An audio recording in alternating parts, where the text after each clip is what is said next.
Yeah, that's what she said.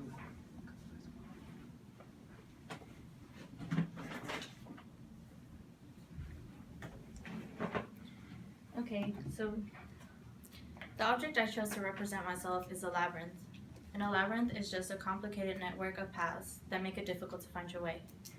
It's usually used to symbolize one's path to wholeness or finding yourself.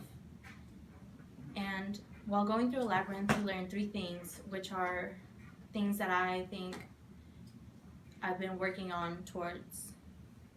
Those three things are patience, motivation, and meditation.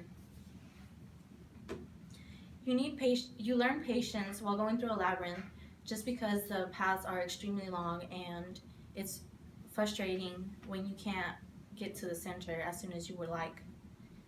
A couple things about me: I am Mexican and I am the oldest of six. In my culture, we're extremely family oriented, and since moving to the US, we've always lived close together. I remember at one point I was living in a 2-bedroom apartment with 11 other relatives.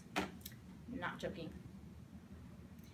And it's just during that time, I've had to wait for the most basic things like my turn to use the restroom or my turn to get tortillas for my food. And if you have ever had tortillas, you don't understand how frustrating it is when you finally get them and your food goes cold. But it's just because of these experiences I've had through my childhood that I've learned how to work on my patience, how to deal with problems more calmly and effectively, and how to get through my knee injury. The second thing you learn while going through a labyrinth is how to motivate yourself. I would say my biggest motivator would be my cousin Saul. Ever since we entered kindergarten, we've always been in competition with each other, trying to see who will learn English first. And it's continued out throughout high school when we try to join the soccer and the cross-country teams. But as the years went by, we realized that the competition was less about gloating and more about trying to help each other get better. The times where I wanted to quit learning English or didn't want to run anymore, he would always be there to tell me what I needed to think, how I should carry myself so that I can get through it. From early on, I earned that the greatest satisfaction comes from working hard. And if I had decided to quit back when I did, then I wouldn't be here giving you a speech in full English, or I wouldn't get over the fact that I was running like a grandma.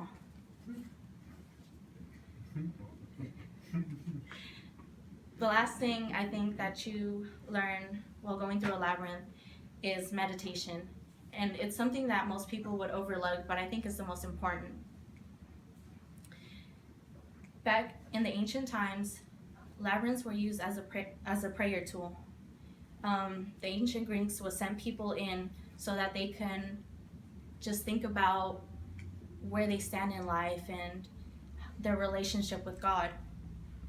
When I first started my labyrinth, I knew nothing of him. I did not know, just how to act. I was all immoral, I guess.